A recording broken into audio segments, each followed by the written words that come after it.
सोचिए, भारत की सबसे बड़ी एयरलाइन इंडिगो, और अचानक से वो एक बहुत बड़े संकट में फंस जाती है। लेकिन ये सिर्फ कुछ फ्लाइट्स के कैंसिल होने की बात नहीं थी।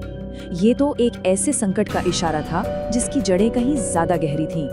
तो चलिए समझते हैं कि इंडिगो के साथ असल में हुआ क्या था। इंडिगो ने अचानक 200 से भी ज्यादा उड़ानें रद्द कर दी। जरा सोचिए इसका मतलब क्या है। हजारों यात्री, सैकड़ों रूट्स और बस एक झटके में पूरे देश का एयर ट्रैफिक अस्त व्यस्त। ये सिर्फ एक नंबर नहीं है, ये एक ऑपरेशनल भूचाल था। जरा उस सीन को इमेजिन कीजिए। आप एयरपोर्ट पर हैं, अपनी छुट्टियों या किसी जरूरी मीटिंग के लिए पूरी तरह से तैयार, और अचानक आपको पता चलता है कि आपकी फ्लाइट ही कैंसिल हो गई है। दिल्ली, मुंबई, बेंगलुरु जैसे बड़े एयरपोर्ट्स पर बिल्कुल यही मंजर था। हर तरफ लंबी लंबी कतारें, टिकट के दाम आसमान छू रहे थे और हजारों लोग बस फंसे हुए थे, कहीं नहीं जा पा रहे थे। तो सवाल ये उठता है कि आखिर भारत की सबसे भरोसेमंद एयरलाइंस में से एक के साथ ऐसा हुआ तो हुआ कैसे? इसका जवाब एक 4 अक्षर के शब्द में छिपा है। इस पूरी कहानी का जो केंद्र है ना, वो है FDTL, यानी फ्लाइट ड्यूटी टाइम लिमिटेशंस। अब ये क्या है? ये है DGCA यानी भारत के एविएशन रेगुलेटर के बनाए हुए नए नियम। ये नियम तय करते हैं कि एक पायलट कितने घंटे काम कर सकता है, उसे कितना आराम मिलना जरूरी है और रात में उड़ान भरने के रूल्स क्या होंगे। ये सब इसलिए ताकि पायलट थके नहीं और हमारा आपका हवाई सफर ज्यादा से ज्यादा सेफ हो।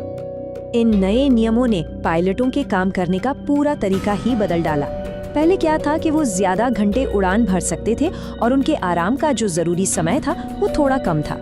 लेकिन अब सेफ्टी फर्स्ट, तो उनके उड़ान के घंटे कम कर दिए गए और आराम का समय बढ़ा दिया गया।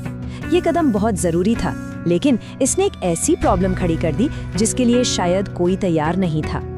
तो नियम सख्त हो गए, खासकर रात की उड़ानों के लिए, ताकि हमारा आसमान सेफ रहे।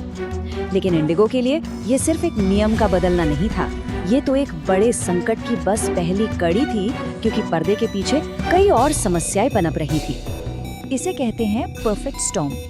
मतलब जब एक बड़ी मुसीबत के साथ कई छोटी छोटी परेशानियां आकर मिल जाती हैं ना, तो हालात काबू से बाहर हो जाते हैं। तो आखिर वो कौन सी दूसरी वजह थी जिन्होंने, आप कह सकते हैं, आग में घी डालने का काम किया? तो देखिए, इस संकट के 4 मेन पिलर थे। पहला तो DGCA के नए नियम, जिसकी हमने बात की। दूसरा, पायलट और क्रू की कमी। तीसरा, उनका खुद का रोस्टर और शेड्यूलिंग सिस्टम जो फेल हो गया।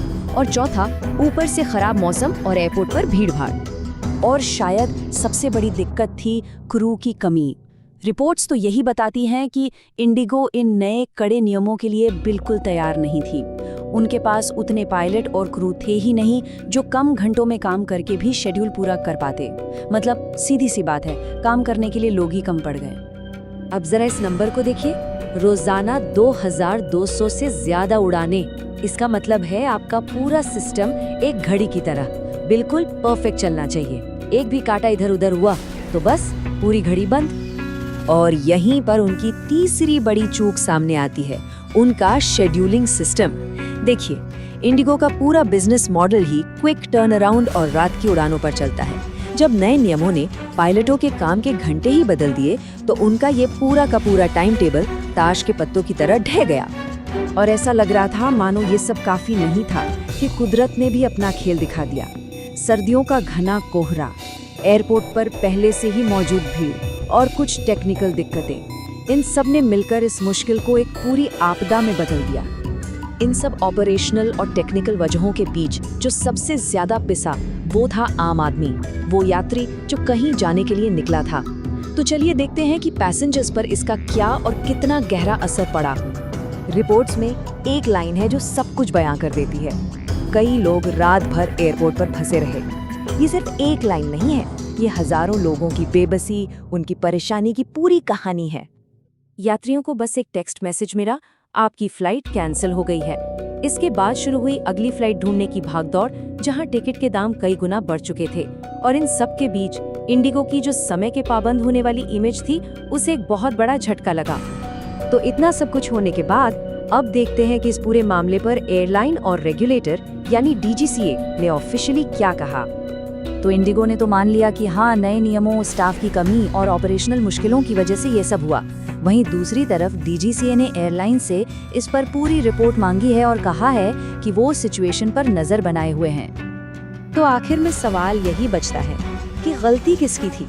क्या ये एयरलाइन की प्लानिंग की कमी थी जो आने वाले बदलावों के लिए तैयार ही नहीं थी, या फिर ये नए नियम ही ऐसे थे जिनका असर कोई सोच ही नहीं पाया?